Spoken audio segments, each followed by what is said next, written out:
Welcome to the Why Did I Get Cancer podcast. I'm Deborah Herlax-Enos, a small-town girl turned TV nutritionist and healthy living expert. I design health programs for the average guy or gal, including those average guys named Metallica. On September 1st, 2020, I was diagnosed with breast cancer. I asked every oncologist the same question, why did I get cancer? But none of my doctors had good answers for me.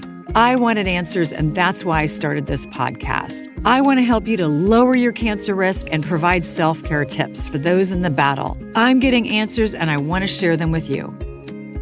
Welcome to a short episode today of Why Did I Get Cancer? And it was inspired by a dinner out that I had with good friends and with my husband. And people watch what I do. I don't always love that because sometimes I feel like I need to put different things in my shopping cart if I run into a friend or a client. But we were out to dinner and my friend was asking me a lot of questions about cancer prevention. She's also a breast cancer survivor. And we were talking about alcohol. And she said, I just listened to your episode about alcohol and cancer. And she said, I need to make some new decisions. And I said, yeah, I've made a lot of new decisions about alcohol too.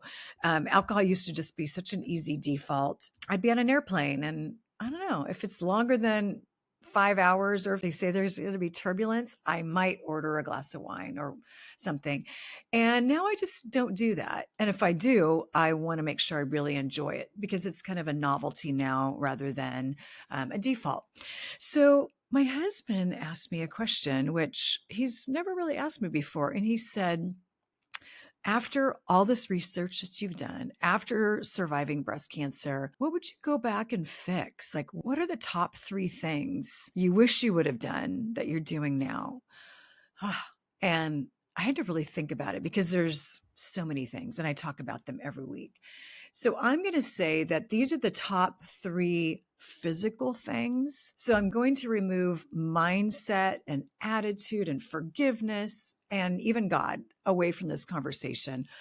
And I'm just going to talk about the 3 physical things I wish I would have started 30 years ago. But these are all the things that I'm doing now. So let's dive in. I bet you know what my first one is, and it's EMFs, electromagnetic fields or frequencies. These are coming from technology. So laptops, iPads, cell phones, you name it, cell phone towers. I used to put my phone in my bra when I'd go for a walk.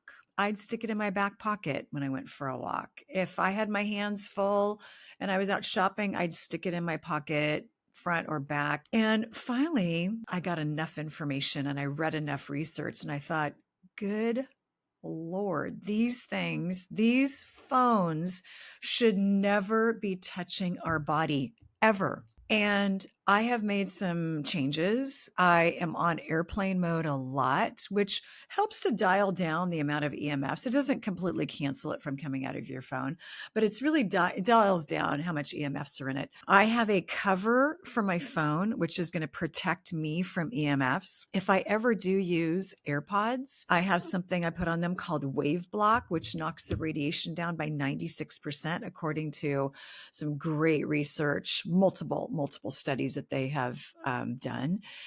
So there's products that I use to help to knock down the EMFs. But let's also talk about, you're traveling or maybe you live in a condo. There's EMFs because your neighbors have EMFs going. They've got their router going 24 hours a day. And maybe I turn my router off at night. We have a Wi-Fi kill switch that we turn off our Wi-Fi every night so that it's not hitting our body. Why is this a big deal? That's probably your question. Well, I also have to say, why is Wi-Fi banned in nurseries in Europe? Why are people encouraged not to have iPads around their children or give their kids iPads to play with until they're a certain age? Because Wi-Fi does cause damage in the body. It can change your DNA. It can cause inflammation. The list is long of the negatives when it comes to EMFs. So how do we learn to manage technology? Because it's not going anywhere. So I've mentioned a few things already that I do. So I have a case for my phone that knocks the EMFs down. I've got wave block that I put on my AirPods. We turn off our Wi-Fi at night. This is a really good start. The other thing that I do is I use grounding sheets, and I will take not the whole grounding sheets, but I'll take the grounding pillowcases when I travel, because then I will just plug them in and lay on top of them on the bed at the hotel or at a friend's house. And that will help to knock down EMFs that are hitting my body. And so that's also really important to me. EMFs can also really impact your circadian rhythm, which means it's going to also impact your melatonin production. So if you're not in the right circadian rhythm, and if you're not making melatonin, sleep is really tough to come by.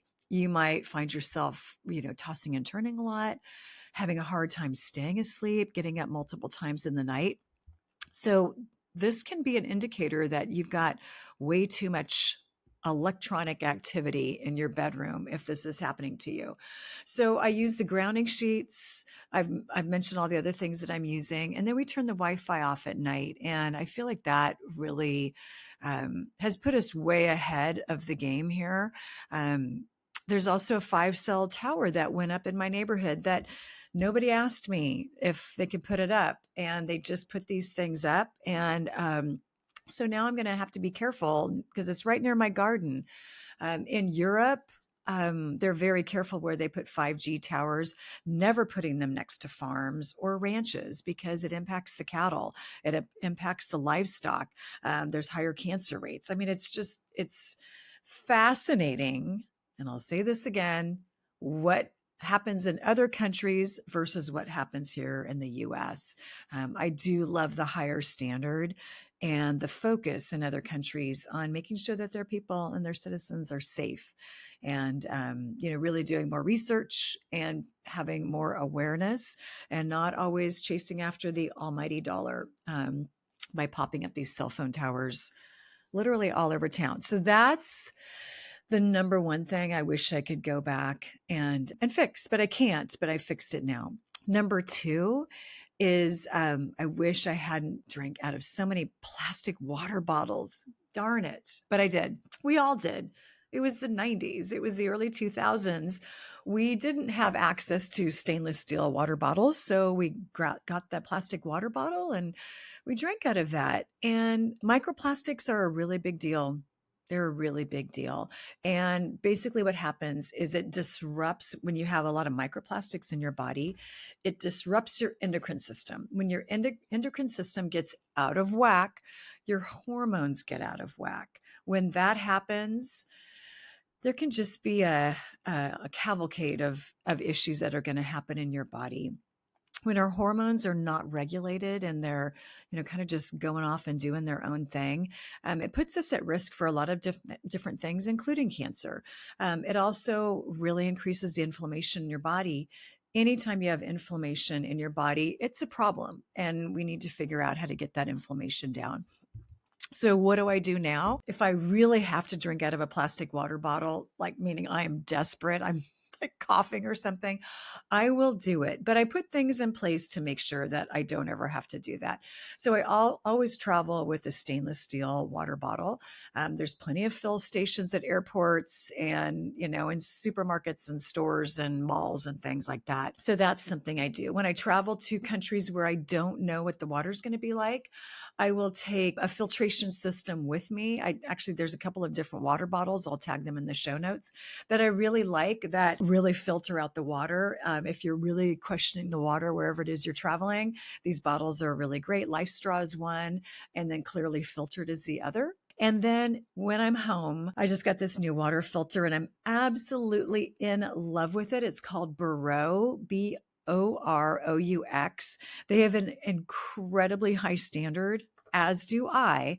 And I've got to tell you, I have literally been searching for just a countertop water system that's not Brita. I don't want a plastic water filter. This is what I'm trying to get away from. So if you go to the, warehouse stores and, get them online, they're usually plastic. So I had a list of things that I really wanted. I wanted stainless steel. I wanted activated carbon, which helps to just take out so much junk in your water.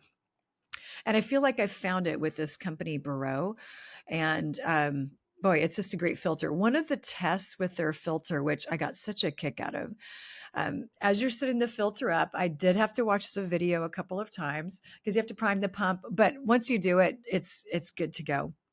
But once you prime the pump and you've got the filters in there, you fill it with water and then you add red dye to it. And then you put 2 clear water glasses under the filter. And I'm telling you, within seconds, the water is coming out clear. There's not a smidge of red in this water.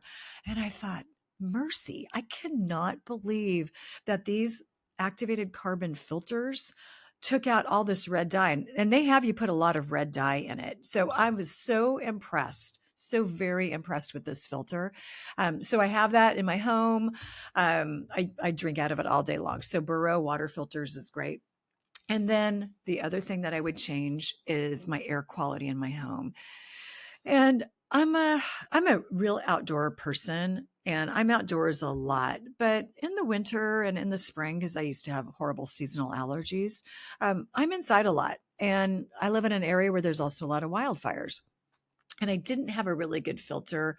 So I have a great one now and it's called Air Doctor. And I got to tell you, it was an investment, but every time I go and I change the filters and I see the filters almost black, and I think, oh my gosh, I have a clean home. I keep a very clean house. And yet these filters are still black. It just blew me away. They have a HEPA system that honestly I've researched, and there's a lot of people in my community, including Dr. Mark Hyman, who swear by these filters, and I love them. So I have them. I have one in my bedroom. And I have one in the main living area of my house. So that they each cover about 600 square feet of space. So I feel like that's a really, good amount to have 2 in my home. I don't have a big house. But I think probably the most important place for me where I have it is in my bedroom. And if you think about how much time you spend in your bedroom, which is really a third of your life, having an air filter when you're sleeping, just for me, I feel like it has made all the difference in the world. I wake up, I'm less sniffly, which is really great. In the summer, it's great to be able to have that, especially if there's some wildfires nearby. It really makes a big difference. And it certainly makes a difference during allergy season. So just to kind of recap this conversation with my husband and some friends, the top 3 things I wish I could go back and change. And I don't have a time machine, but I can change them now. Managing my use of technology, specifically EMFs, making sure that I have really great filtered water, not drinking out of plastic water bottles, being prepared for that. And then also making sure I've got a good air filter in my house. And I think between those 3 things, you are way ahead of the curve by being able to, take your health really to the next level. And again, between those 3 things, I think it's just going to set you up to really thrive in your future. Then you start to add in other things, more movement, prioritizing sleep, making sure you're eating the right amount of fruits and vegetables every day, grass-fed beef and wild Alaskan salmon. These things all make a really big difference when it comes to our health. Okay, as long as we're talking about top 3s, we talked about my top 3 things I wish I could do differently, but I'm doing them now when it comes to cancer prevention and really disease prevention of all types. So let's talk about my top 3 kitchen changes and my top 3 body and bath and bedroom and maybe even whole house. So when it comes to kitchen, let's stick with the plastic theme. Number 1, I would get rid of all of your plastic cutting boards. Every time you cut on plastic cutting boards, plastics leave the board and they go into your food. And I got to tell you, they're not coming out. There's some research saying maybe infrared saunas, you can filter your blood, different things, but you have to go to kind of Herculean efforts to get this plastic out of your body. So let's just not put any more in. So number 1, I'd get rid of plastic cutting boards. Number 2, I would get rid of all of your nonstick cookware. So all the Teflon crap, I'm just going to call it crap, where if there's a scratch in the Teflon, you are literally releasing millions of forever chemicals, PFAS, also known as PFAS, into your body, which is going to wreak havoc, changing DNA, increasing inflammation, and in general, just really putting a damper on your health and your healthy future. So that would be number 2. And number 3, what would I do? I think I would really take a look at my coffee maker. When you look at just like the typical plug-in coffee makers, most of the components are plastic. So we don't want hot water going through plastic. Especially black plastic is the most dangerous type of plastic to have food or beverages in contact with. So we really want to be careful of black plastic. And when you think about looking at those typical coffee makers, they're kind of all black plastic. So on my Amazon store, I have some of my favorite coffee makers, but probably for me, the pour over is the best one. Bodrum, I think, or Bodum. Bodrum, I think, is actually in Turkey, which I've been 20 years ago. But Bodum, I think, is the brand. Check my Amazon store. So again, just to recap, let's tackle plastic. This would be my first thing on my list post-cancer, getting rid of plastic cutting boards, plastic coffee makers, and what was the other thing I said? Well, go back and listen. So let's take a look at next up, what 3 things would I do on body? Okay, top 3 body things. Body face, let's just call it that.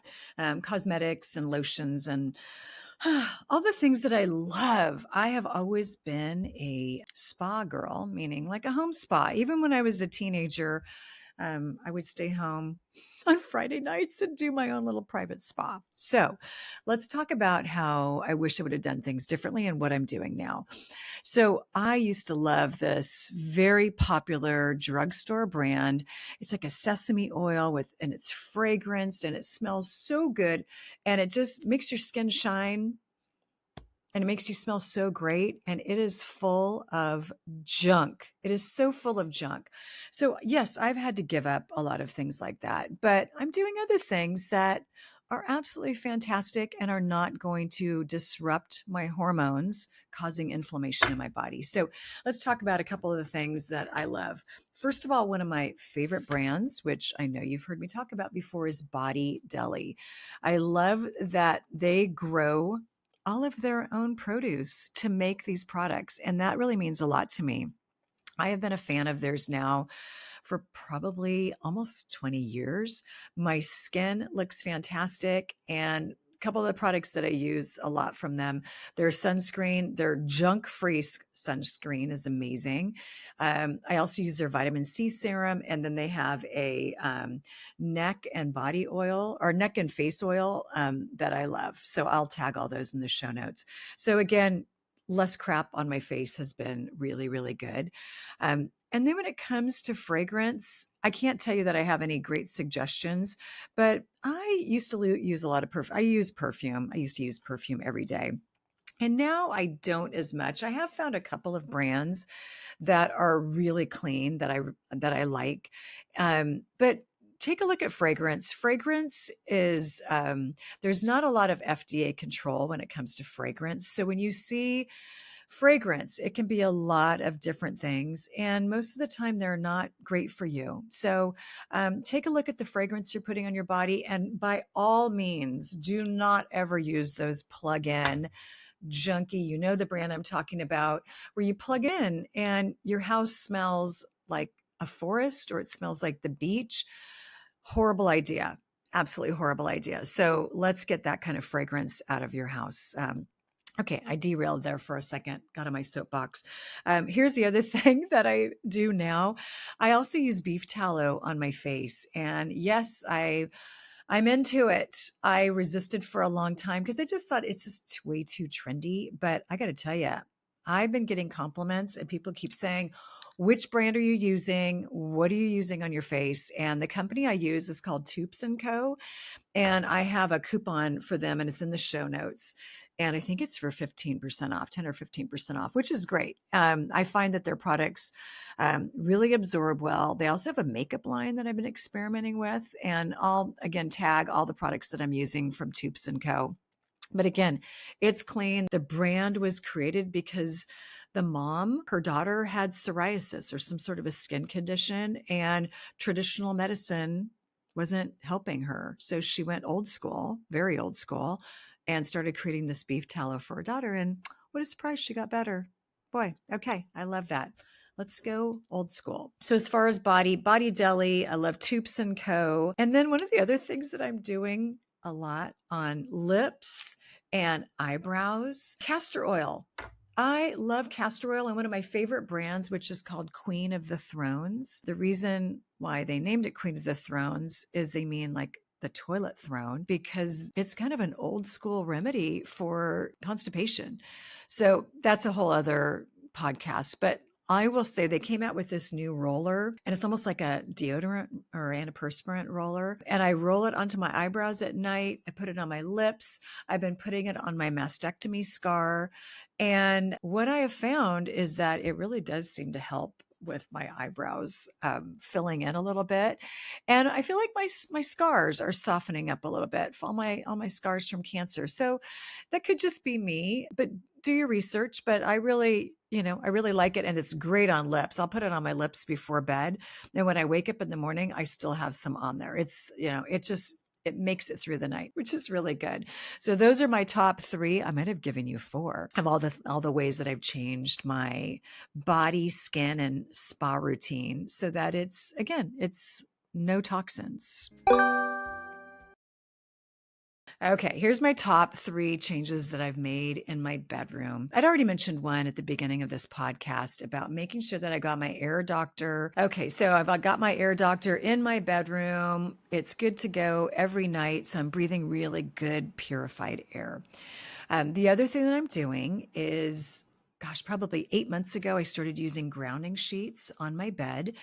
And what I love about Ground Luxe is the brand, is that their sheets are organic, which is really important to me. If I'm going to be on something for a third of my life, I want it to be organic, because your body is always absorbing whatever you put on it.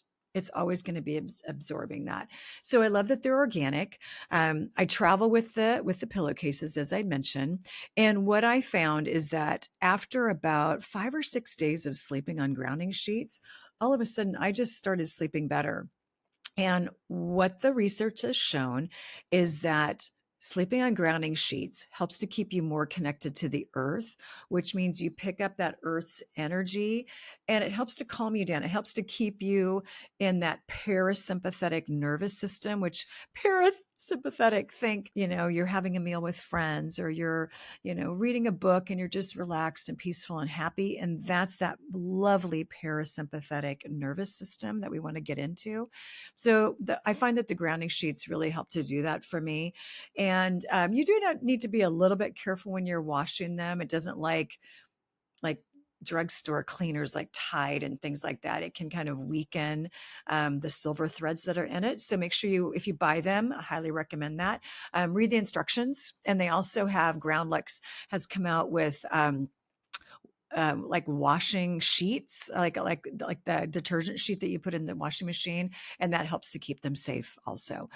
So grounding sheets is one. I've got my air doctor. Let's also talk about essential oils. I don't do this every night, but if I've had an especially hard or like a mentally challenging day, I will use my air diffuser, essential oil air diffuser, in my bedroom, and I'll put a little bit of lavender in, and I just feel like it kind of sets the tone for sleep. It's just I don't know, you've smelled lavender before. Maybe you are walking by a spa or giving a friend a hug who's got lavender on. And I just find I take a deep breath and say, oh, that smells so good. So lavender is what I use at night. It helps to calm me down, keep me kind of peaceful. If I'm trying to energize, this is obviously during the day, I might use something like grapefruit or citrus, which again, when you smell grapefruit or citrus, doesn't that just kind of, energize you and kind of perk you up and brighten you up. So I do like my essential oil diffuser, and lavender is my favorite, and Young Living oils also my favorite. Again, everything's in the show notes. And then the final thing that I do for bedroom is an eye mask. I am telling you, as we get older, our eyes don't close like they used to. I know, isn't that the weirdest byproduct of aging, is that our eyes don't close like they used to? So I started using an eye mask probably 20 years ago. And now, unfortunately, I can't sleep without it. But I use an organic cotton eye mask. It's fantastic. I don't even tighten it around my head because sometimes it just gets too hot. But I'll just lay it across my eyes, and it just makes everything dark. So even if my husband has a light on and he's reading, I put that on and I can't even see it. And so that makes all the difference in the world and has really tremendously helped me with sleep. Okay, my final category of things I wish I would have changed 20 years ago, but non-toxic clothing wasn't available 20 years ago. Well, actually, maybe it was. I think it's really been maybe like the last 10 years that we're doing all of the synthetic yoga pants and yoga tops and yoga, all this stuff. And then COVID hits, and then we end up wearing them all day long. And that is not a good thing, because these are polyester items. They're made with plastic. And what is happening is this plastic, when it gets heated up, is going into our system. So that is never a good idea. When I think about all the times I did hot yoga, like a Bikram yoga or something like that, and I was polyester head to toe, baby. I thought I was looking good. And what was happening instead was that I was shooting all this microplastic into my body, because again, your skin is very absorbent. It's our largest organ. So there's 3 companies that I'm really liking in this non-toxic clothing space. I love Booty, Boody. I wear their socks. Their socks are fantastic. I love their socks. And again, I wear socks all day long. So I'm basically trying to replace all of the things that I wear on a consistent basis. I'm not changing out all my clothes. I'm just changing things that I wear 90% of the time, kind of my uniform. So that's going to be socks. I love Booty for socks. Packed, P-A-C-T, also has great tank tops. Probably one of my favorite brands is Mate the Label, M-A-T-E, Mate the Label. And they've got great tank tops, kind of like the bra with a shelf bra. So I wear those all day long. They've got t-shirts, they've got joggers. Anyway, I love these 3 brands. So I hope you enjoy trying some non-toxic clothing. Here's the other thing I do if I don't want to spend any money. I will go to a vintage store, like a resale store, and I buy old t-shirts from the 70s and 80s because they're 100% cotton. There's no polyester in them. So there's also a way to kind of change out your wardrobe in a more inexpensive way. Well, I just wanted to say thank you for joining me today. And I love the opportunity to tell you and explain to you all the things that I wish I would have done differently. And now I can show you my hacks of how to fix some of these things, because again, technology is not going away. Plastic clothing's not going away. Plastic water bottles aren't going away. But these are my hacks of how to fix these things. I hope you give a couple of them a try. You don't have to try all of them. Let's just start slow. Let's start with a couple things a week, and the payoff might not be immediate, but I'm telling you, 10 years from now, you'll be really glad you did. So thanks for joining me on this journey. Have a great day. Hey, y'all, can you do me a favor today and go and leave a review of this podcast? I know that the more great reviews, wink, wink, emphasis on great reviews that I get, along with more downloads and more subscribers, that pushes this podcast out to people who might normally not even find it. And the reason I started this podcast, and my real heart for starting this podcast, is that I needed this information. It wasn't available. And so I started a podcast so that I could be a blessing to others. So you're a blessing to me just by being here. And again, thank you for your support. Thank you for your positive reviews and all of the notes that you send me. And also just wanted to say, hey, keep in mind, I'm not a doctor. And if you need medical advice, please reach out to your team. That is going to be just the best source for you because they know you. So again, I hope you enjoyed this podcast.